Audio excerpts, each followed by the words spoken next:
Bueno, creo que empezaron, por lo menos. Si en algún momento tiene que suceder. Pero espero que esté más claro, digamos, que sí. O sea, ¿se entiende? Bueno, eso está bueno, digamos. O sea, cuando ustedes. Los nombres son los que jodan, digamos, pero si la.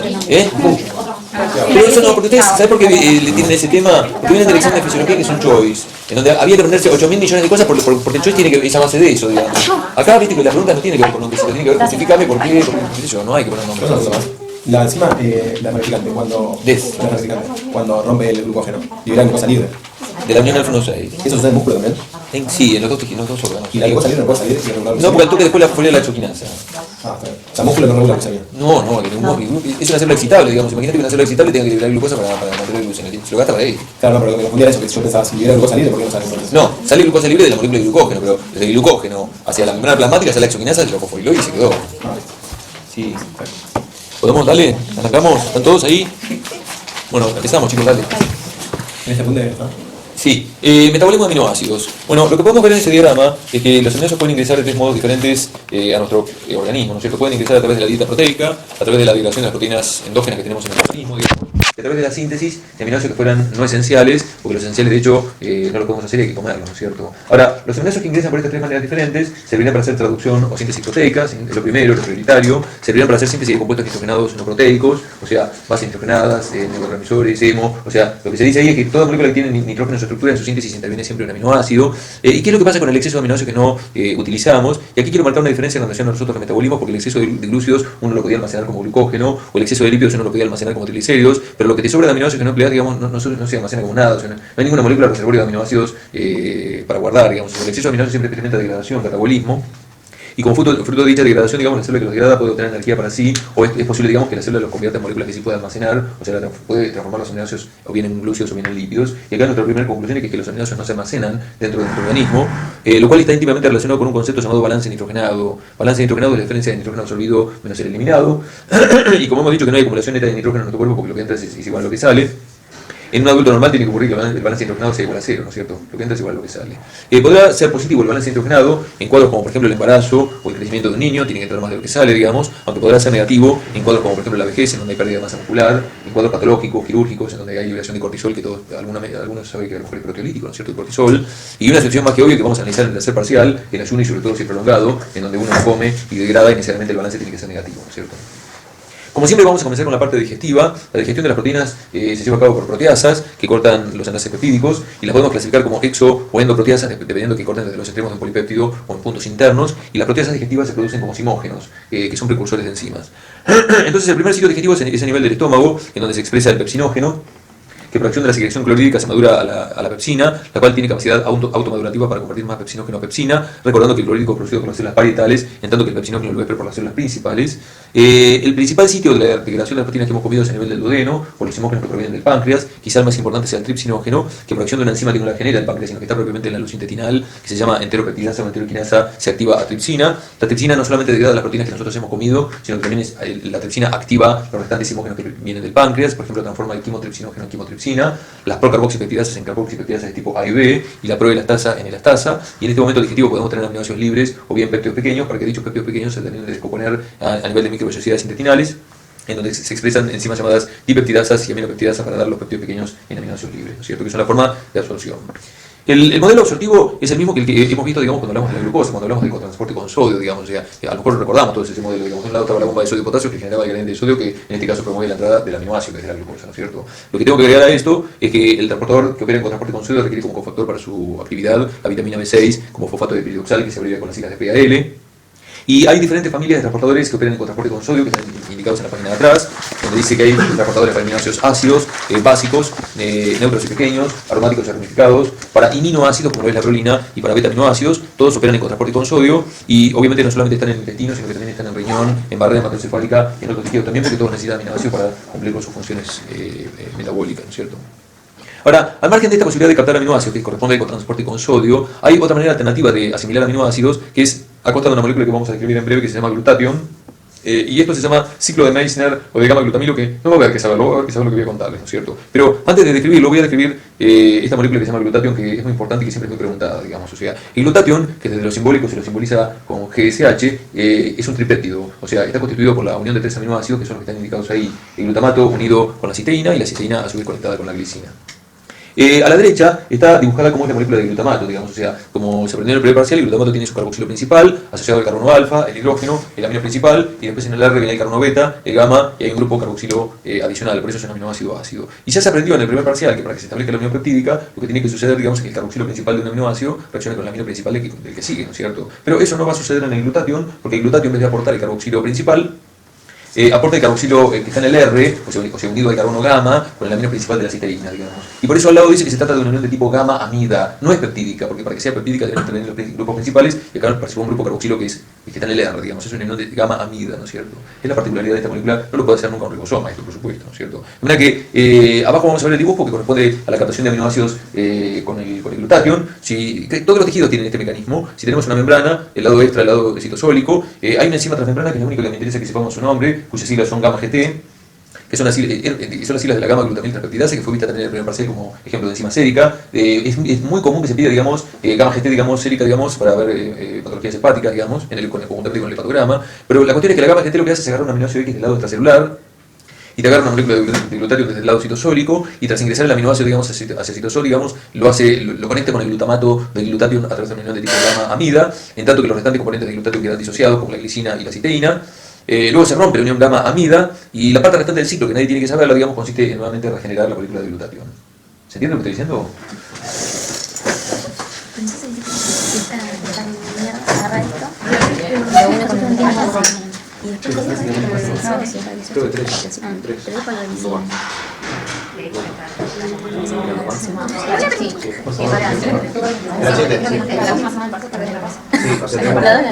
La tiene oración.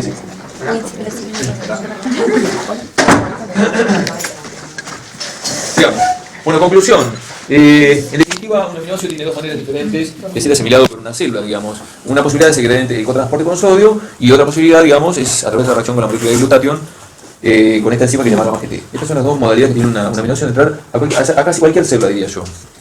Ahora, ya que estamos hablando de glutatión, vamos a describir otras funciones que tiene esta molécula, ¿no es cierto? O sea, el glutatión también tiene la facultad de participar de reacciones redox, como el NADO, como el FAD. O sea, uno pone el simbolismo de GSH, que es la condición reducida de glutatión, y cuando dos moléculas de glutatión ceden dos electrones con dos protones, se unen de sus azufres, y ponemos la forma GSSG, que es la condición oxidada de glutatión, ¿no es cierto? Tomando un puente de sulfuro.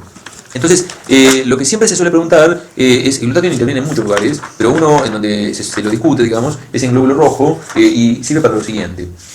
Sigamos un poco más abajo. O sea, en el eritrocito la hemoglobina tiene una tendencia espontánea a pasar a metahemoglobina, cuyo hierro es férrico, que no nos sirve para transportar el oxígeno de modo reversible. De modo tal que para que el estado férrico pase nuevamente al estado ferroso, en glóbulo rojo se demanda el glutatión reducido que pase al estado oxidado por una enzima que está en el glóbulo rojo que se llama glutatión transhidrogenasa, y para que el glutatión oxidado nuevamente pase a la condición reducida, se demandan de los electrones de NADPH, digamos, que provienen de la vía de las pentosas. ¿Correcto? Y en la página siguiente, otro aspecto, digamos, que también ocurre en el eritrocito y en otras células también, digamos, o sea, la generación de agua oxigenada daña las membranas del glóbulo rojo, y para bajar los niveles de peróxido de hidrógeno, el agua oxigenada se reduce a agua, también a costa del glutatión reducido que pasa al estado oxidado, por otra enzima llamada glutatión peroxidasa que requiere como cofactor al elemento selenio, y para que el glutatión oxidado nuevamente vuelva al estado reducido, también el aporte de los electrones de NADPH de la vía de las pentosas. O sea, la típica pregunta que suelen hacer siempre, tanto en parciales como finales, es indique cuáles son las rutas metabólicas importantes que hay en un glóbulo rojo, digamos. O a lo mejor te lo preguntan así o te lo preguntan, dígame reactivos y productos en un eritrocito, algo semejante, ¿no es cierto? Entonces lo que yo tengo que responder es que como muy importante en glóbulo rojo es la glucólisis, que por supuesto va a ser anaeróbica porque termina el lactato, digamos, ya que no hay mitocondrias así, digamos, como generadora de ATP, digamos, para que el glóbulo rojo se la banque los 120 días que tiene que subsistir. Recordemos que la glucólisis del glóbulo rojo también se produce 2,3-DPG, necesario para que la hemoglobina brinde mejor oxígeno a los tejidos, ¿no es cierto? Y la otra vía importante que hay en eritrocito, digamos, es la vía de las pentosas, por supuesto que no para ser pentosas porque el glóbulo rojo carece de metabolismo de ácidos nucleicos, sino que la vía de las pentosas es crítica para generar NADPH, porque el NADPH de la vida de las pentosas, como acabamos de explicar recién, digamos, mantiene el glutatión siempre en su condición reducida, Y queremos glutatio reducido en glóbulo rojo para que la hemoglobina siempre esté en estado ferroso y para que los niveles de peróxido de hidrógeno siempre estén bajos. De hecho, y ahora cierro lo que había contado del metabolismo de glúcidos. Cuando habíamos hablado del vida de las pentosas, esto lo preguntaron el año pasado y lo volverán a preguntar, porque lo preguntan siempre, había un caso clínico que se llamaba deficiencia de la enzima glucosa 6-fosfato deshidrogenasa, digamos, es la enzima clave de la vida de las pentosas. Y lo que proponía en ese caso clínico es que había determinados fármacos que en los tratamientos farmacológicos eran inhibidores de esta enzima. Con lo cual se producía una merma, digamos, de la vida de las pentosas en glóbulo rojo, y lo que decía, digamos, es que la enfermedad, que el tratamiento, digamos, farmacológico cursaba con hemólisis. Y ahora lo podemos comprender mejor, digamos, porque si anulamos la vida de las pentosas en glóbulo rojo, no hay generación de renal pH, y si no hay pH, el glutatión en todo está en estado oxidado, no lo tenés reducido, y eso hará que la hemoglobina toda pase a metahemoglobina y suban los niveles de peróxido de hidrógeno, lo cual eso conduce a una condición hemolítica. ¿Se entiende este punto, no es cierto? Ahora cerramos la idea de esto, que es muy importante y muy preguntado absolutamente siempre. Otras funciones que tiene la molécula de glutatión que están citadas ahí, digamos, esto se verá en la tercer parcial, es participar de la síntesis de protalandinas, tromboxanos y leucotrienos, es un agente antioxidante, en la última clase para este parcial lo volveremos a citar, cuando hablemos de los antioxidantes, y también hay glutatión en los peroxisomas, que tiene por objeto, digamos, romper los puentes de sulfuro de aquellas proteínas que se van a degradar. Para reducir o romper los puentes de sulfuro interviene la molécula de glutatión.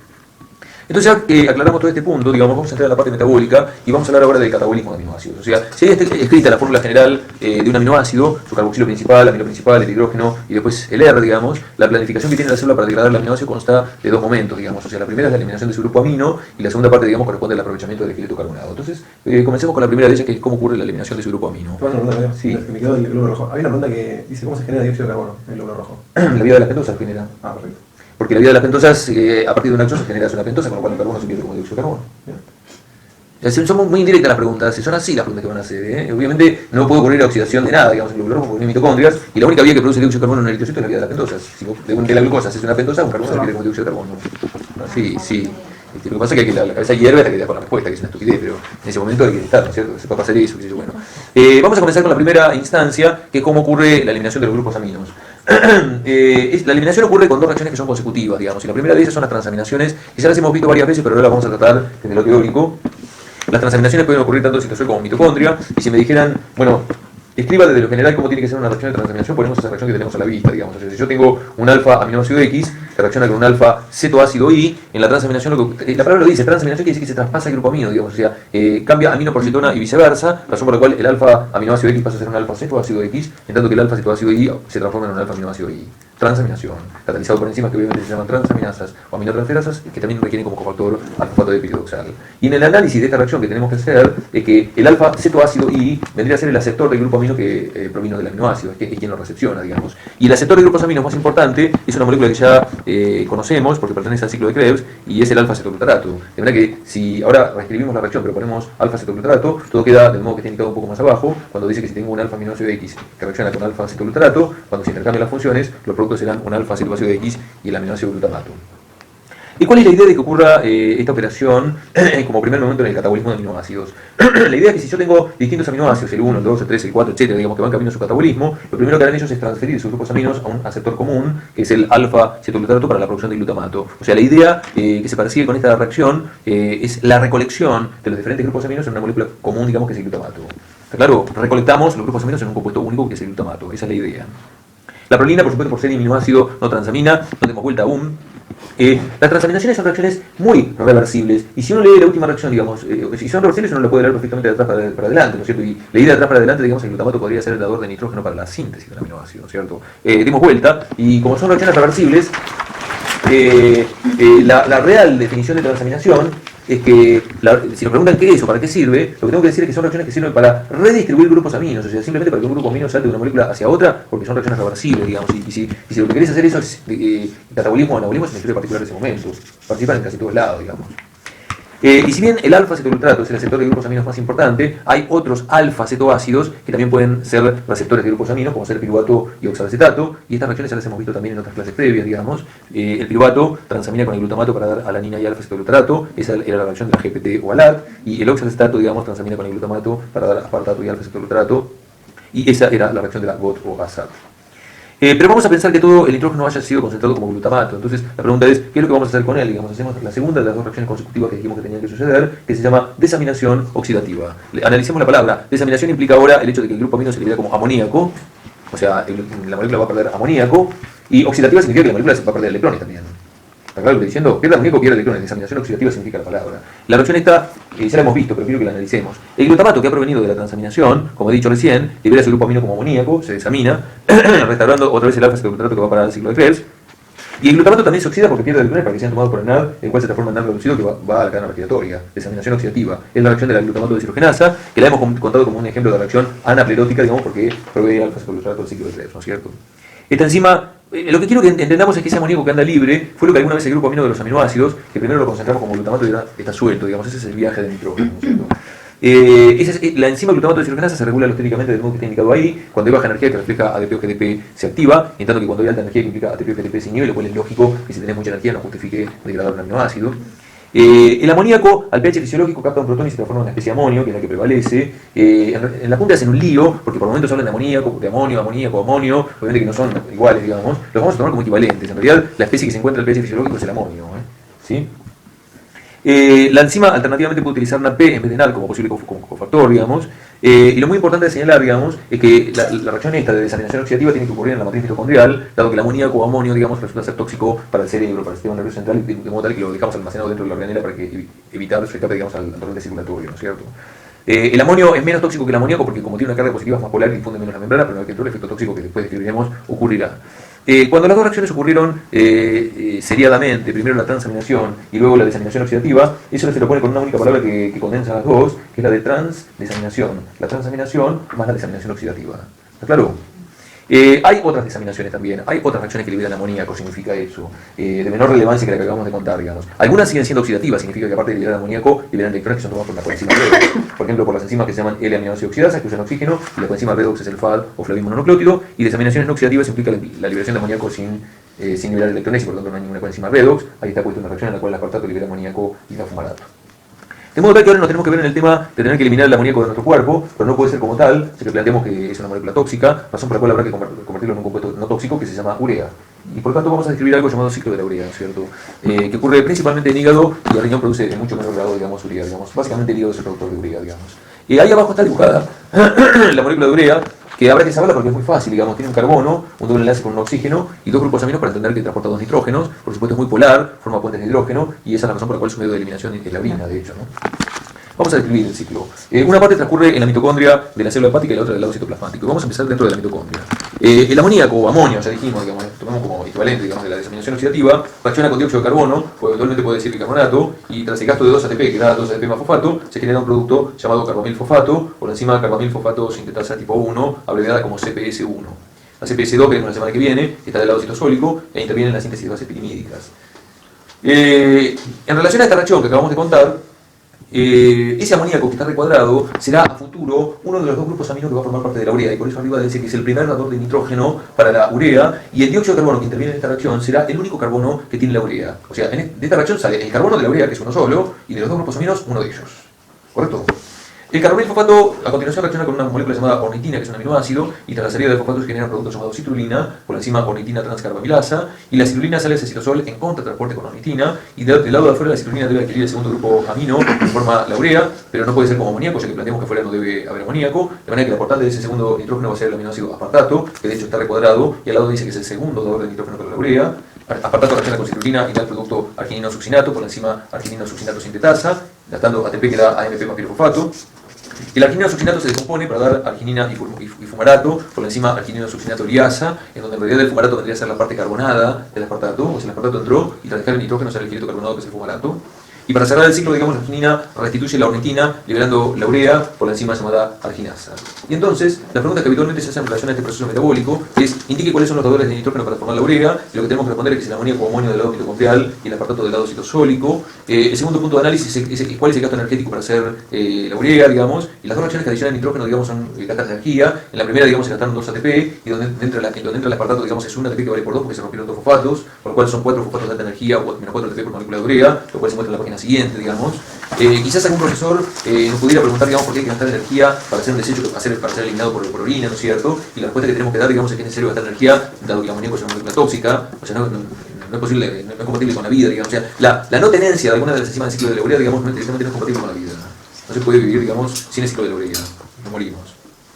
Y ¿Cómo se regula el ciclo de la urea? La primera enzima es el punto de control, la CPS1, que se puede ver ahí que se activa por un modulador que se llama N-acetilglutamato, y a su vez esa molécula se sintetiza a partir de la combinación del acetil-CoA con el glutamato por otra enzima diferente que se llama N-acetilglutamato sintetasa, la cual a su vez se activa por la arginina que forma parte del ciclo de la urea. Te robo.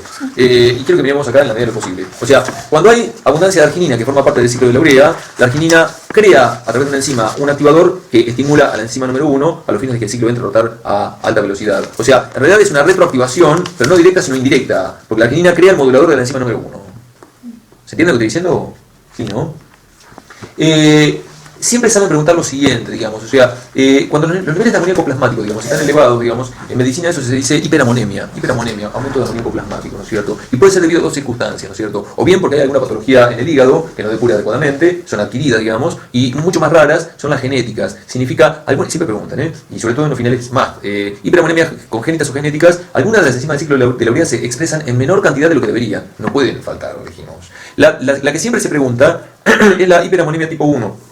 Falta la primera enzima, hay un déficit, no falta, hay un déficit de la primera enzima que es la CPS1. Y también te van a preguntar cómo la tratás, digamos, a esa hiperamonemia, digamos. Y lo que tenemos que decir es que se suministra al paciente altas dosis de arginina.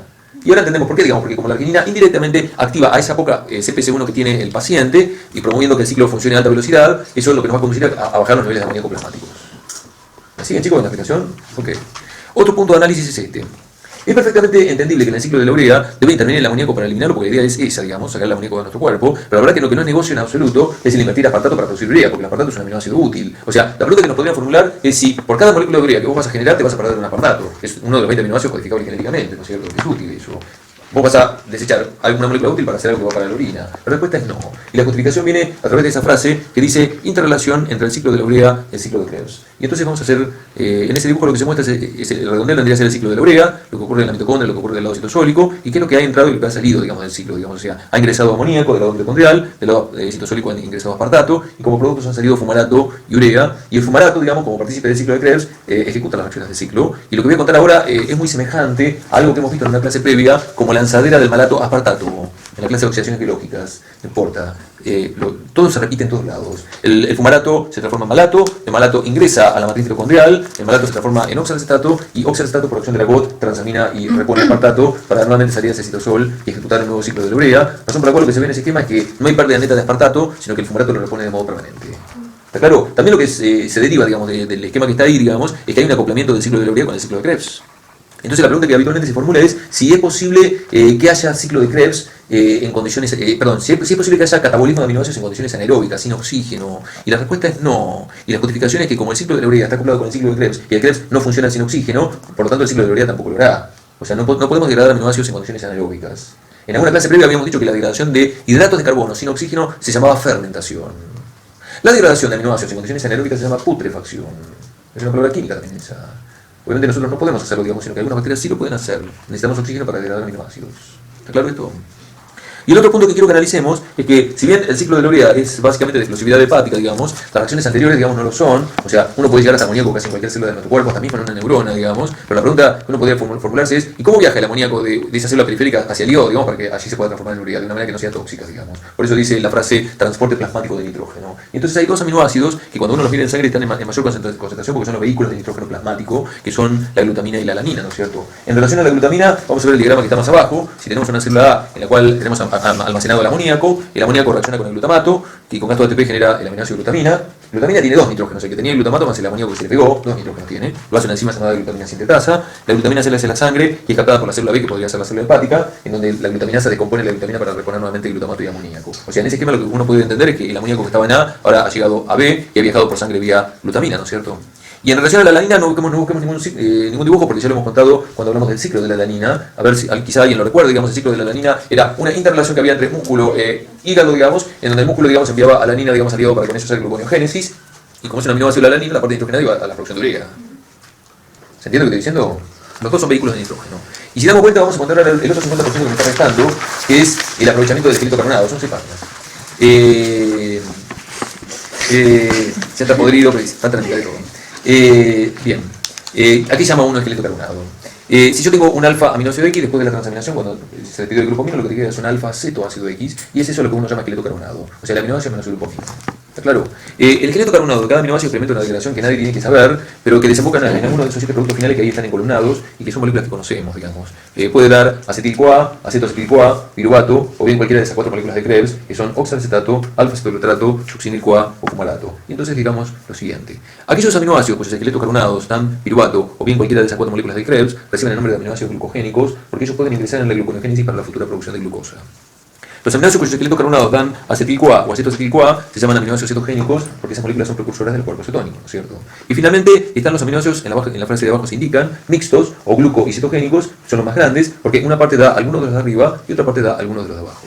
Ejemplo, la fenilalanina es mixta, ya que cuando su esqueleto carbonado se degrada, da fumarato y acetoacetil-CoA. Entonces hay un diagrama monstruoso, digamos, en el apunte, que no quiero que lo toquen para nada, y con lo que figura a continuación nos arreglamos, digamos, donde dice que lisina y leucina son cetogénicos puros, fenilalanina, tirosina, triptofano e isoleucina son mixtos, y todos los demás que no se mencionan son glucogénicos.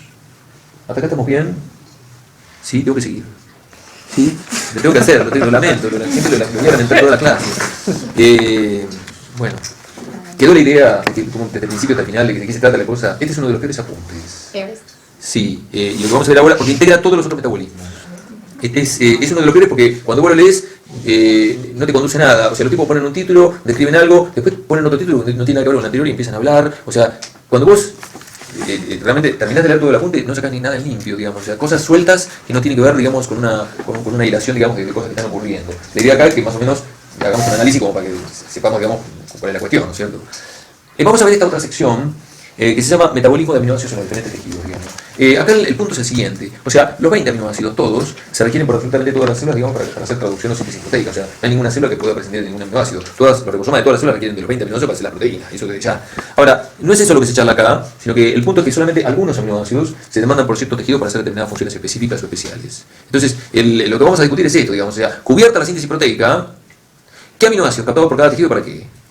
¿Qué le gusta a cada tejido? ¿Qué aminoácido entra mejor a cada tejido y qué hace con eso, digamos? Por ejemplo, cuando se cita el intestino, se indica que absorbe con predilección esos 4 aminoácidos, que son glutamato, glutamina, aspartato y asparagina, porque esos aminoácidos están implicados en la síntesis de bases nitrogenadas, en el metabolismo de nucleótidos. ¿Y por qué? Porque la célula intestinal tiene alto recambio celular, digamos, o sea, tiene cada 2 a 5 días se descambia y por lo tanto tiene alto recambio nucleico, ¿no es cierto? Habíamos indicado que la glutamina era uno de los principales vehículos de nitrógeno por plasma, digamos, y el intestino es el principal órgano en captar la glutamina plasmática, la cual no solamente emplea para la síntesis de bases nitrogenadas, sino que también emplea como fuente de energía para la célula entérica a través de ese esquema que está indicado más abajo. O sea, si ahí tenemos la célula intestinal, desde la sangre ingresa la glutamina, que dijimos que tenía 2 nitrógenos, uno de ellos va destinado hacia la síntesis de bases nitrogenadas, con lo cual lo que te queda es glutamato. El glutamato empieza a degradarse, transamina con el piruvato para dar alanina y alfa-acetoglutrato por la GPT, para que la alanina por vía porta llegue hacia el hígado. El alfa-acetoglutrato vía Krebs llega hasta malato. El malato por acción de la enzima málica restituye el piruvato de la transaminación, aunque el piruvato puede ser tomado por el complejo de la piruvato deshidrogenasa para dar acetil-CoA y genera energía vía Krebs. O sea, yo creo que esto es un resumen de lo que está en el apunte y quiero que lo resumamos más. O sea, lo que yo creo que hay que decir, digamos, es que la glutamina aporta nitrógeno para hacer bases nitrogenadas y lo que te queda, que es glutamato, sirve o bien para hacer alanina, que va destinada al hígado, o bien para hacer acetil-CoA, que va al Krebs. ¿Se entiende? Y todo el pormenor de todo lo que está relatado ahí no me interesa. Vamos a la página que sigue. De modo tal que si tuviéramos que explicar qué es lo que elimina el intestino como compuesto nitrogenado, vamos a decir que elimina la alanina que ha producido, y elimina algo que dijimos que no debía estar en sangre, que es amoníaco y un poco de citrulina, pero ese amoníaco no lo genera la célula intestinal, sino que en realidad proviene de la degradación de aminoácidos por la propia flora bacteriana. O sea, las bacterias que colonizan nuestro intestino degradan los aminoácidos que comemos, producen amoníaco que ella no las perturba, aunque nosotros tampoco. Porque como ese amoníaco difunde hacia la sangre portal y el primer órgano con el cual se encuentra es el hígado, que tiene las enzimas del ciclo de la urea, el hígado o el filtro depura todo el amoníaco que proviene del intestino, de modo tal que la sangre sistémica carece, digamos, de amoníaco, salvo que haya una disfunción hepática, en cuyo caso se va a producir una hiperamonemia como conté hace un momento. Está claro este punto, ¿no? El siguiente órgano del cual se habla es el hígado. Bueno, el hígado va a contar todas las funciones que son las que venimos contando desde siempre: síntesis de proteínas plasmáticas, de proteínas metabólicas, ciclo de la urea. Pero la frase que rescato es lo que está escrita ahí, digamos, cuando dice que el hígado absorbe casi todos los aminoácidos, pero en menor grado a los llamados aminoácidos ramificados. O sea, toma los aminoácidos ramificados para hacer síntesis proteica, pero el excedente no los puede metabolizar porque el hígado es carente en las enzimas que degradan los aminoácidos ramificados. No lo puede degradar. Entonces, lo que sobra de aminoácidos ramificados que no empleó el hígado, lo deja pasar de largo y para que posteriormente sí capte músculo esquelético. Músculo esquelético gusta mucho de los aminoácidos ramificados. Básicamente en esta sección, la historia viene por este lado, digamos. O sea, está un órgano o un tejido, qué aminoácidos entran en él, qué es lo que salen, digamos, y en el medio se pasó algo, contame qué ocurrió. Una cosa así, digamos. ¿Sí? hablemos ahora del músculo esquelético, que dijimos que absorben los aminoácidos ramificados que ha dejado pasar el hígado, ¿no es cierto? Y ahí están los nombres de los 3 aminoácidos ramificados que son valina, leucina e isoleucina. La fibra muscular, cuando degrada dichos aminoácidos ramificados, obtiene energía de ellos y los transforma en esos otros 3 aminoácidos que son alanina, glutamina y glicina, que son los 3 aminoácidos que libera la fibra muscular, digamos, hacia la sangre, para que posteriormente la glicina sea captada por el riñón. En el esquema de abajo se muestra el modelo por el cual la fibra muscular a expensas de los aminoácidos ramificados genera alanina y energía. Los aminoácidos ramificados de la sangre penetran en la fibra muscular a través de una primera transaminación, transfieren su grupo amino al alfa cetoglutarato para dar el glutamato y el esqueleto carbonado. Hay una segunda transaminación por la cual el glutamato ahora después transfiere el grupo amino al piruvato para generar alanina, la cual sale hacia la sangre en dirección hacia el hígado.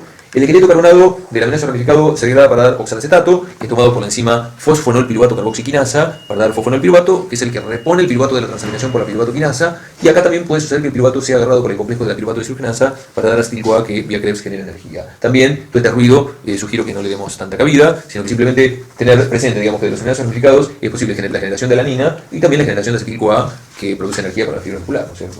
¿Se entiende este detalle, ¿no es cierto? Ahora, como se dan cuenta, digamos, el tema de metabolismo de aminoácidos están implicadas todas las enzimas de metabolismo de glúcidos, de lípidos, lo que vemos en oxidaciones biológicas, o sea, acá está metido todo, esa es la razón por la cual es un apunte sumamente tomado, porque integra todo lo anterior, digamos. La razón por la cual hay que saber lo otro para después ver mejor este. ¿De qué depende que en la fibra muscular el piruvato se transforme en alanina o bien en acetil-CoA? Por eso abajo dice una frase: destinos del piruvato muscular. Depende de la condición fisiológica. Si la condición es el ayuno, donde los niveles de insulina están reducidos, la prevalencia va a ser la conversión del piruvato en alanina para que el músculo envíe alanina al hígado para hacer con ella gluconeogénesis, para hacer el ciclo de la alanina, que es lo que ocurre cuando estamos en ayunas, ¿no es cierto? Ahora, si la condición es en la posingesta, donde hay un aumento de insulina, no hay gluconeogénesis, no hay que enviar alanina al hígado, y por lo tanto la prevalencia va a ser la conversión del piruvato en acetil-CoA para la generación energética para la fibra muscular. Ahora, a partir de los aminoácidos ramificados en la fibra muscular también se produce glutamina. Hay un esquema que también lo he suprimido. Vamos a ver eso que está puesto ahí, que está bien, digamos, para el examen. Hay 2 aminoácidos ramificados que son valina y leucina, que cuando se degradan generan glutamina, que va hacia la circulación. Y habíamos dicho en algún momento que para crear glutamina había que hacer reaccionar el glutamato con amoníaco, se necesitaba de amoníaco, y por eso, ¿de dónde viene el amoníaco para crear glutamina en la fibra muscular? Por eso al lado dice fuentes de amoníaco muscular. Poco es lo que proviene del amoníaco exógeno y poco proviene de la enzima glutamato deshidrogenasa, y mucho viene de una reacción que hoy la vamos a aceptar, pero la voy a discutir la semana que viene en metabolismo de nucleótidos, la descomposición del nucleótido AMP en el nucleótido IMP, digamos, que libera amoníaco por una enzima que se llama AMP de aminasa. Esta reacción es la principal proveedora de amoníaco para la creación de glutamina muscular. Vamos a dar vuelta la hoja y vamos a pasar al próximo órgano, que es el riñón. El riñón absorbe con predilección, te pido un esfuerzo, vamos a hacer un poco unas cosas así, digamos, de viernes, y ya está. Absorbe glutamina, porque lo hicieron renal aprendieron algo de esto probablemente. ¿Alguien hizo renal? ¿Lo que acá? Ya saben todo. Ya saben, sí. La glutamina, digamos, interviene en la regulación ácido-base, eso es el punto más importante que vamos a estudiar. Absorbe prolina porque la célula renal es rica en la enzima que descompone la prolina para producir energía. Y absorbe glicina, la glicina reacciona con un cofactor llamado metiltetrahidrofolato para la generación de otro aminoácido que es la serina. De modo tal que, si tuviéramos que explicar qué es lo que elimina el riñón elimina alanina y serina, aminoácidos que posteriormente son captados por el hígado. Y entonces vamos a contar ahora la participación de la glutamina, digamos, en la regulación ácido-base, digamos, o sea, y vamos a hacer la suposición de que un individuo esté en un estado acidótico, sobre todo con una acidosis metabólica, de modo tal que el riñón compensa frente a esa circunstancia, excretando protones hacia el lado tubular y recaptando bicarbonato, ¿no es cierto? Y de un modo muy simplificado, porque lo vamos a entrar en la fisiología profunda, no muy profunda la que explicaron, pero bueno, si ahí tenemos una célula renal, sobre todo del túbulo contorneo proximal, y del lado tenemos el túbulo, y del otro tenemos los capilares peritubulares que conectan con el intersticio, habrán aprendido, y si los que no lo hacemos ahora, que el dióxido de carbono que se filtró por glomérulo, digamos, difunde hacia la célula renal, ese dióxido de carbono se hidrata por la enzima anhidrasa carbónica para generar ácido carbónico, el cual se disocia para dar bicarbonato más protón. El protón es excretado hacia el lado tubular en contratransporte con sodio, y del lado basolateral, digamos, ese bicarbonato es contransportado con sodio. Y para que ese protón que fue excretado hacia el lado tubular, digamos, no vuelva a reingresar a la célula renal, porque de hecho en la célula hay una anhidrasa carbónica citosólica, pero también hay una anhidrasa carbónica que está en el lado tubular, ¿no es cierto? Y la anhidrasa carbónica que está del lado de afuera puede captar protones con bicarbonato filtrado y generar in situ nuevo dióxido de carbono que vuelve a ingresar a la célula renal, ¿no es cierto? Y en ese caso estaría entrando de nuevo el protón, ¿no es cierto? De manera que para que no ingrese ese protón, el protón excretado tiene que asociarse con una especie que ya no vuelva a recaptarse otra vez por la nefrona, digamos. Y de ahí el rol de la glutamina. ¿Estoy hablando chino o no? ¿No? Y para que ese protón, digamos, bueno, de ahí el rol de la glutamina se descompone liberando amoníaco hacia el lado tubular, que neutraliza los protones, digamos, secretados, digamos, para dar la especie de amonio que ya no volverían a regresar. Esa es una posibilidad, el buffer amoníaco-amonio que secreta por orina para excretar y garantizar que los protones vayan a la orina, y está también el buffer de los fosfatos, digamos, pero que ese no se regula porque son los fosfatos que se filtran por glomérulo. ¿Se entiende? ¿No es cierto? Entonces acá lo que se describe, digamos, en el texto es cómo se regula la tirada de amoníaco, digamos, hacia el lado tubular, y vamos a ver, esto sí se pregunta. Ahí está dibujada la célula renal acostada, abajo. Desde la sangre entra glutamina a la célula renal y la glutamina ingresa a la mitocondria renal. Y como hemos dicho que la glutamina tiene dos nitrógenos, tiene la posibilidad de producir dos moléculas de amoníaco, ¿no es cierto? O sea, la glutamina por la glutaminasa libera amoníaco para dar glutamato, y el glutamato por la glutamato de deshidrogenasa libera otro amoníaco y da alfa-cetoglutarato, que con una flecha para arriba con un negativo nos explica que inhibe la posterior entrada de glutamina a la mitocondria. El alfa, ¿me siguen? El alfa-cetoglutarato entra al Krebs, siendo tomado por la enzima alfa-cetoglutarato de deshidrogenasa, que está recuadrada porque es la más importante, ya que se activa por la presencia de los protones, es el sensor de la acidez para dar succinil-CoA. El succinil-CoA vía Krebs llega hasta malato, el malato sale hacia citosol, regenera oxalacetato, y acá podrá ocurrir una ruta metabólica que solamente le dimos cabida al hígado, porque el riñón en esta ocasión podrá realizar la gluconeogénesis renal. Recordando que el riñón era poseedor de la enzima glucosa 6-fosfatasa que daba chances de desfosforilar la glucosa para tirar la circulación. También hay producción de alanina. Que quede claro que la gluconeogénesis renal es un acto secundario a la compensación ácido-base. O sea, la idea primaria, digamos, acá es captar glutamina para arreglar el pH, digamos, y de paso con los carbonos que te quedan, te hace la glucosa. O sea, en una condición de pH normal no hay captación de glutamina, digamos, y por lo tanto no existe la gluconeogénesis renal. Está claro, ¿no es cierto? Entonces vamos a ver la frase que está escrita abajo de la célula para entender bien cómo es esta regulación. Frente a un descenso de pH que implica un aumento de concentración de protones, los protones activan a la enzima recuadrada, que es la alfa-cetoglutarato de deshidrogenasa, y dada la activación de esa enzima, bajan los niveles de alfa-cetoglutarato, que son los que impedían la entrada de glutamina, con lo cual ahora podrá ingresar glutamina a la mitocondria. Solo ingresa glutamina a la mitocondria si hay acidosis. Si no hay acidosis, no ingresa glutamina a la mitocondria. Y la entrada de glutamina a la mitocondria, digamos, dará la futura producción de amoníaco para ser liberadas al túbulo y la producción de glucosa y alanina. Quizá nos pregunten en qué condición fisiológica podrá haber gluconeogénesis renal. Desde lo fisiológico podemos decir en un ayuno prolongado, porque en el ayuno prolongado va a haber generación de cuerpos cetónicos que van a producir cetoacidosis. En una condición patológica podemos citar a la diabetes tipo 1 no tratada, porque en la diabetes tipo 1 también hay cetogénesis, porque hay lipólisis, porque hay glucagón sin insulina. Entonces también va a haber gluconeogénesis renal diabético tipo 1 no tratado. ¿Se entiende lo que estoy diciendo? Y otro punto que quiero que discutamos, que corresponde a la frase que está al pie de la página, es que el hígado colabora con el riñón en la provisión de glutamina y lo hace a través del esquema que está en la página que sigue. Falta un poco, chicos. O sea, en el hígado hay dos tipos de hepatocitos que tienen dos funciones metabólicas diferentes, digamos. Los que están en contacto con la vena porta se llaman hepatocitos periportales y son los que poseen los procesos catabólicos, el ciclo de la urea y la enzima glutaminasa que descompone la glutamina. Y la sangre sale por la vena hepática y estos hepatocitos se llaman perivenosos y son ricos en la enzima que sintetiza la glutamina que se llama glutamina sintetasa. Entonces dijimos que por vena porta venía todo un pool de compuestos dihidrogenados, aminoácidos, glutamina, amoníaco, y entonces el circuito 1 ocurre bajo condiciones de pH normal, casi todo ese pool dihidrogenado pasa por los periportales, donde está todo el apartaje catabólico y entonces habrá poca producción de glutamina por parte del hígado. Pero bajo condiciones de acidosis, bajo pH, los primeros hepatocitos están inhibidos en sus procesos catabólicos y todo el pool nitrogenado pasa por los segundos, que son los perivenosos, en donde está la enzima que produce glutamina para que se genere mucha glutamina. O sea, lo que quiero explicar con esto también es fisiológico, digamos, es que el hígado también sensa el estado ácido-base para producir más o menos cantidad de glutamina para dársela al riñón para después hacer la compensación que explicamos hace un momento. Está claro, ¿no es cierto? Hay una interrelación entre el pH, el hígado también detecta el pH, digamos, para saber cuánta glutamina tiene que hacerle llegar al riñón. Hablemos del último órgano, que es el cerebro. Quizás nos hagan la pregunta de si el cerebro tiene posibilidad de hacer catabolismo de aminoácidos. Y la respuesta es sí, digamos, tiene transaminasas, tiene todo lo que contamos, digamos. O sea, puede degradar, por ejemplo, valina, como ahí está sugerido, aminoácidos ramificados, para obtener energía. Este es un planteo teórico porque todos sabemos que la fuente de energía del cerebro es la glucosa, ¿no es cierto? Pero frente a la pregunta si hay catabolismo de aminoácidos posible en una neurona, la respuesta es sí, claro, sí puede haberlo, ¿no? Lo que quiero charlar en este momento es por qué había dicho que el amoníaco o amonio, digamos, era tóxico para el cerebro, digamos, y en qué nos vamos a fundamentar para sostenerlo, digamos. En esos tres puntos que ahí están indicados. El amoníaco capta protones para dar la especie amonio, y eso genera una suerte de alcalosis celular, digamos, porque disminuye la concentración de protones intracelulares, ¿no es cierto? El otro punto, acá me interesa que miremos acá, es que frente a la abundancia de amoníaco, se estimula la reacción de la glutamina sintetasa, ya que el amoníaco es un reactivo, esta reacción se desplaza hacia la derecha, y como la reacción gasta ATP, el perjuicio para las neuronas es que bajan abruptamente los niveles de ATP intracelulares. ¿Correcto? Y el tercer punto, digamos, que no deseable, es el siguiente, digamos, se revierte, miramos acá, por favor, la reacción de la glutamato de deshidrogenasa. Bueno. ¿Sí quieres? Sí, estoy en una clase, ahora si me llamas, tipo 5:30, ¿puede ser? Perdón. Bueno, entonces estaba diciendo que cuando hay mucho amoníaco también esta reacción es reversible. ¿Retomamos? Se revierte la reacción del glutamato de deshidrogenasa, digamos, al haber mucho amoníaco e ir para atrás esto, digamos, bajan los niveles de alfa-cetoglutarato del ciclo de Krebs, con lo cual se enlentece el ciclo de Krebs, y baja la cantidad de coenzimas reducidas de la cadena respiratoria, con la cual también está parada la cadena respiratoria. O sea, concretamente, el aumento de amoníaco, digamos, en el cerebro produce un descenso de ATP, un descenso de la velocidad de Krebs y un descenso de la velocidad de la cadena respiratoria. Conclusión, una baja energética total, no le da para ejecutar y propagar los potenciales de acción, ¿no es cierto? Claro, ¿no es cierto? No, digamos.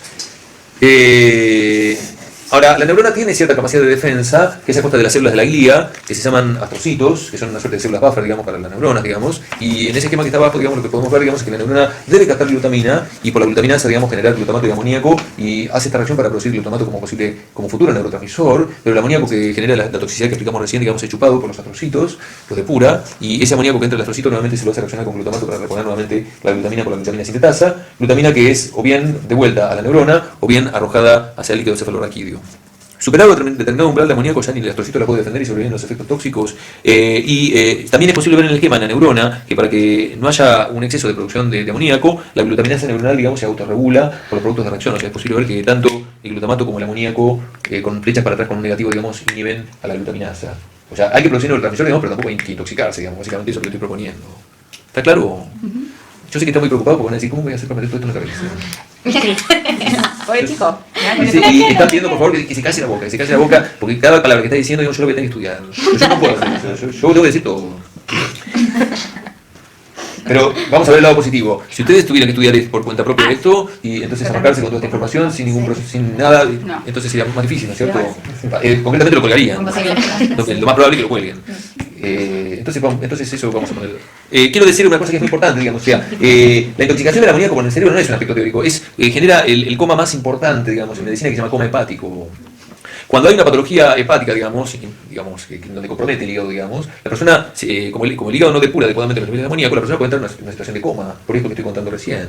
De hecho, cuando nosotros nos generamos una pataleta, digamos, en el hígado, digamos, por algo que ingerimos o por remedios que podemos consumir, digamos, el síntoma que experimenta, digamos, la persona que tiene un problema hepático, digamos, es decaimientos, una soñera permanente.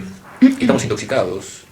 Pero vos decís el coma que entras en coma, digamos, el coma farmacológico, coma normal es... La condición de coma, digamos, implica una situación de inconsciencia. Claro, pero eso es producido Pero el coma puede ser producido por diferentes circunstancias. Si vos entras en una hipoglucemia, digamos, la persona padece coma porque no hay suficiente cantidad de glucosa para el cerebro. El coma puede producirse, digamos, por una intoxicación, digamos, en este caso por el amoníaco.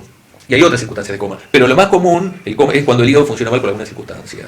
¿Está claro? El coma farmacológico ya está hablando, digamos, de determinados remedios que generalmente son el coma ya estamos hablando de psicotrópicos y de situaciones, digamos, que inhiben, digamos, el sistema nervioso central, digamos, para que la persona duerma, digamos. O sea, ahí se llama coma farmacológico, ¿no es cierto?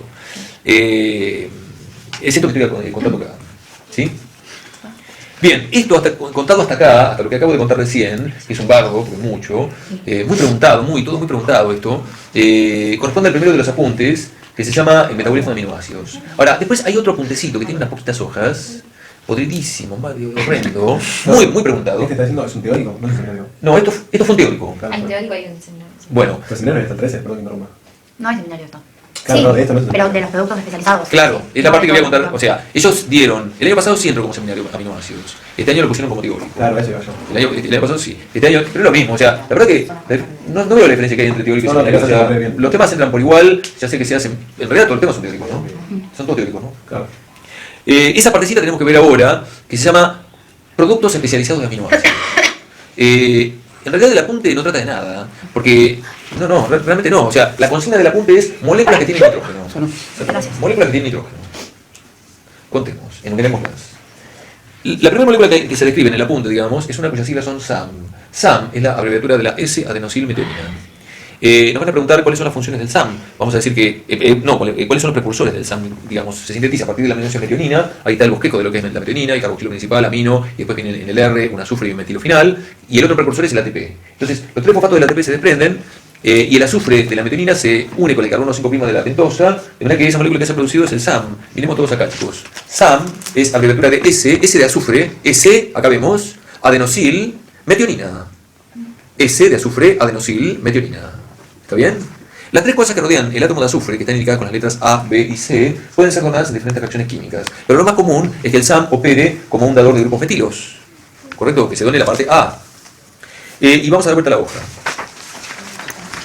Y esto es muy importante, sumamente importante, y parte de esto ha sido visto Para los que hicieron sangre en fisiología, no sé si alguien lo hizo, alguna cosita voy a decir.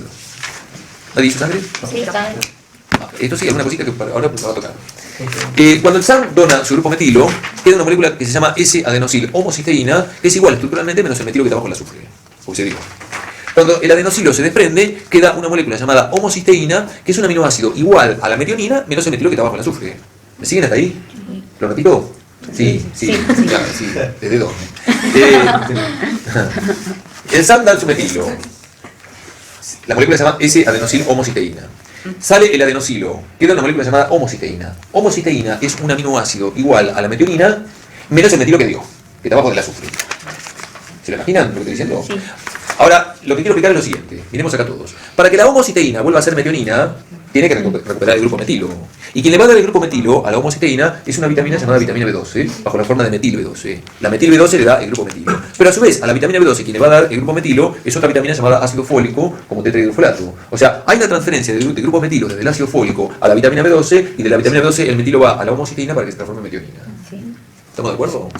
El ácido fólico se lo da a la B12 y la B12 a la homocisteína para regenerar metionina, metabólicamente. Carencia de ácido fólico produce un cuadro anémico llamado anemia megaloblástica. Vamos a ver la semana que viene que el ácido fólico interviene en el metabolismo de nucleótidos. Y por tanto va a estar en el intestino, la serie eritroide, digamos, se van a producir glóbulos rojos más grandes, digamos, y con menos cantidad de hemoglobina, que es lo que conduce a la condición anémica, ¿no es cierto? Ahora, carencia del intermediario de la vitamina B12, que es lo que está en el medio, también produce anemia megaloblástica. Ese cuadro se llama trampa del tetrahidrofolato. Trampa del tetrahidrofolato. ¿Por qué? Porque si falta la vitamina B12, a pesar de haber ácido fólico, el ácido fólico queda parado porque no tiene quien darle el grupo metilo, y por tanto, a pesar de la presencia de ácido fólico, es como si faltara. Por lo tanto, también manifiesta carencia de anemia megaloblástica. ¿Se entiende el porqué? Sí. Esto en sangre se menciona en fisiología, pero no se explica de la manera que lo estamos diciendo recién, y esta es la justificación metabólica por la cual ambas vitaminas están interrelacionadas para producir el cuadro de anemia megaloblástica, que no debe ser confundida con anemia perniciosa, que es una carencia de factor intrínseco que impide, digamos, la asimilación por dieta, digamos, de la vitamina B12, y por lo tanto ese paciente debe inyectarse vitamina B12, digamos, porque no, por la vía dietaria, digamos, no la puede asimilar. ¿Se entiende este detalle, no es cierto? Ahora, si se dona la parte C del SAM, que es la parte superior, eso interviene en la síntesis de otras moléculas llamadas poliaminas, dentro de las cuales está la espermina y la espermidina, son bases que interactúan con el ADN para regular funciones genómicas. Hablemos de otra molécula nitrogenada que es la creatina. Creatina, precursores para síntesis de creatina, sobre todo en músculo, arginina y glicina, reaccionan para dar como productos ácido guanidocético y ornitina, y ácido guanidocético se metila por acción del SAM para finalmente ser creatina. O sea, hay tres aminoácidos implicados en la creación de creatina que son arginina, glicina y metionina, pero metionina como SAM. La creatina tiene la siguiente facultad en el músculo, digamos, se fosforila con ATP por la enzima creatinquinasa y da el producto creatina-fosfato, que es un compuesto de alta energía. Y la gracia de acumular creatina-fosfato en el músculo es que cuando hay una demanda súbita de ATP, como esa reacción es reversible, la reacción va para atrás y produce ATP de una manera muy pronta, digamos. De hecho, la creatina-fosfato es lo primero que se gasta tras cualquier trabajo muscular muy intenso. Lo que pasa es que la creatina-fosfato muscular tiene una vida media al cabo de la cual se decompone. La decomposición de la creatina-fosfato muscular da una molécula ya que se llama creatinina, que no sirve para nada más que para ser eliminada por vía urinaria, y de ahí el famoso clearance de creatinina, que fue lo que alguna vez la creatina-fosfato que nuestros músculos han creado. ¿Está claro esto? Otra molécula nitrogenada de la cual se habla es la carnitina. La hemos mencionado a la carnitina como un aminoácido que transporta ácidos grasos a la mitocondria antes de la beta-oxidación. El precursor de la carnitina, digamos, es un aminoácido que es la lisina trimetilada. Ahí dice epsilon trimetillicina. En donde esa P con un circulito es una proteína. Entonces, aquella proteína que tiene lisina en su estructura, digamos, la lisina como aminoácido básico tiene un grupo amino extra en el R, en el carbono epsilon, a costa de 3 moléculas de SAM, se trimetila la lisina, no sé si todos pueden ver eso, digamos, y cuando la proteína se degrada sale el componente libre, que es la epsilon trimetillicina, para que a través de un proceso metabólico que demanda vitamina C se produzca carnitina. Otra molécula nitrogenada importante es el óxido nítrico, digamos, el precursor es el aminoácido arginina, digamos. Arginina, en presencia de oxígeno y NADPH, genera como productos NADP, óxido nítrico y citrulina por la enzima óxido nítrico sintetasa. O sea, claro, esto es muy preguntado, pero muy esto lo que estamos viendo. Vamos a la última hoja. Esto probablemente hayan visto, digamos. Neurotransmisores. Lo lamento. No, esto es muy sencillo. Catecolaminas. El precursor de las catecolaminas es el aminoácido tirosina. Pero hay que tener cuidado, porque la tirosina es un aminoácido no esencial que se genera a partir de la fenilalanina. Entonces, si a mí me llegaran a preguntar, dígame cuál es el precursor esencial de las catecolaminas, debo indicar fenilalanina. Si no me dicen nada, engancho desde la tirosina. ¿Está claro? Reacciones. Tirosina por una enzima llamada tirosina hidroxilasa, que requiere de oxígeno y tetrahidrofolato, forma la L-dopa. L-dopa por una decarboxilasa da la dopamina. Las decarboxilaciones o las decarboxilasas de neurotransmisores todas requieren como cofactor al fosfato de piridoxal, vitamina B6. La dopamina por la dopamina hidroxilasa que requiere de cobre y vitamina C da noradrenalina. Y noradrenalina se metila por acción del SAM para finalmente transformarse en adrenalina. donde dice PD significa producto de degradación.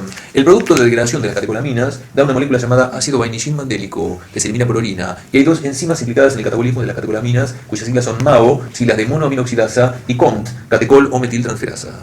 Claro, esto yo lo digo ahora, pero hay una punta de neuroquímica en donde se repite y matamos dos pájaros de un tiro.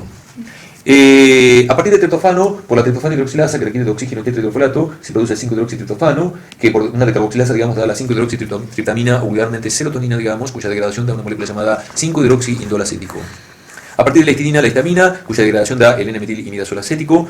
A partir del glutamato por decarboxilación el GABA, que cuando se degrada da succinato que va al Krebs. Esto es una receta, la verdad que es eso, lo es. Acetilcoalcolina reacciona para dar acetilcolina por la colina acetiltransferasa, o chat, que por la acetilcolinesterasa se degrada para dar acetatilcolina que se recaptan. Y después vienen otras moléculas nitrogenadas, las melaninas, que son los pigmentos responsables de nuestro color de piel, ojos y cabello. Son polímeros en donde se condensa la L-dopa con la citeína, y la L-dopa aclaramos que viene de la tirosina. Hormonas tiroides vienen de la tirosina también. Del triptofano se produce vitamina B3, que es niacina o ácido nicotínico. Y también del triptofano se hace melatonina, glándula pineal, digamos, previa conversión a serotonina. Así hay que saber, chicos, Claro. No más que lo que está a la vista, no más, No más. Y vamos a ver la página para terminar la clase. La fenilalanina, ¿dónde que digamos un Acá te lo cuento. Dos patologías metabólicas. Habíamos dicho que la fenilalanina era el precursor de la tirosina. O sea, ahí lo que se encuentra, digamos, es que la fenilalanina, que es esencial, es el generador de tirosina, que es no esencial, a costa de una enzima que se llama fenilalanina hidroxilasa, que requiere de oxígeno y tetrahidrofolato, ¿no es cierto? Todo esto lo contamos a los fines de plantear quizás la patología congénita más frecuente, que se llama fenilcetonuria clásica, en donde hay una carencia de esa enzima, que es la número 1, que es la fenilalanina hidroxilasa, digamos. O sea, lo que estamos hablando, digamos, es que hay impedimento en la producción endógena de tirosina. A ver qué pasa, digamos, o sea, mientras que el bebé está en el vientre materno, digamos, va a tener provisión de tirosina de la madre, pero cuando nace, digamos, va a tener una limitación en la producción de tirosina y va a estar en un serio aprieto, digamos, porque no va a poder tener suficiente cantidad de tirosina y no va a tener suficiente catecolamina, con lo cual uno de los padecimientos que tiene es retraso mental, porque algunas vías neuronales que son las que usan catecolamina van a estar disfuncionales, ¿no es cierto? Entre otras cosas, digamos. Entonces, y aparte de eso, digamos, lo típico que suele ocurrir es que hay una acumulación en los tejidos de fenilalanina que no pudo transformarse en tirosina. Y esa fenilalanina acumulada transamina para dar una molécula llamada fenilpirúvico, que después se transforma en fenilláctico y fenilacético. Y estas tres moléculas, fenilpirúvico, fenilláctico y fenilacético, siempre se preguntan, son típicamente eliminadas por la vía urinaria, son los tres subproductos urinarios típicos de la fenilcetonuria, que dan un olor muy fuerte, olor rancio, completamente olor a rata, olor a bioterio. O sea, la madre se daba cuenta que antes su bebé tenía un problema porque cuando cambiaba los pañales olía este tipo de olor que estoy describiendo, y hoy por hoy nadie llega a esta instancia, digamos, porque al recién nacido se le hace test de la fenilcetonuria para ver si está caliente, digamos, en esta enzima, ¿no es cierto? Y por supuesto el tratamiento, digamos, es exclusivamente dietario, digamos, o sea, desde la dieta, digamos, hay alimentos preparados exclusivamente para estos pacientes que cumplen con dos requisitos, o sea, tiene que tener un nivel, digamos, limitado o bajo de fenilalanina para que no se acumulen sus tejidos, digamos, y debe que tener la suficiente cantidad de tirosina porque para estos pacientes va a ser una aminoácido esencial que no lo pueden producir. ¿Se entiende? Digamos, o sea, los alimentos dicen, muchos de ellos, contiene fenilalanina o aptos para fines cetonúricos o no aptos para fines cetonúricos. En las explicaciones nutricionales, que no le damos bolilla a ninguna, digamos, porque comprar el producto y no lees nada, está todo esto explicado, digamos. Y después hay otra patología rarísima, digamos, que tiene que ver con la degradación de la fenilalanina. Cuando se degrada la fenilalanina da una serie de moléculas que no nos importan, se llega hasta un producto llamado ácido homogentísico, y el ácido homogentísico es tomado por una enzima llamada homogentísica oxidasa, y como es un aminoácido mixto da fumarato y acetocetato, y la carencia congénita de la homogentísica oxidasa produce un cuadro llamado alcaptonuria, en donde se acumula el ácido homogentísico que cuando se oxida literalmente da un pigmento negro en la orina. Claro, es una patología que no es demasiado muy grave, digamos, porque tiene que ver con la degradación de un aminoácido y no la síntesis, que es mucho más crítico, ¿cierto? Y es rarísima, súper rara. Nada más, vamos a ver acá. Una preguntita. Viste que para obtener energía, cuando uno, por ejemplo, hace ejercicio físico, lo último que llega a usar es la proteína.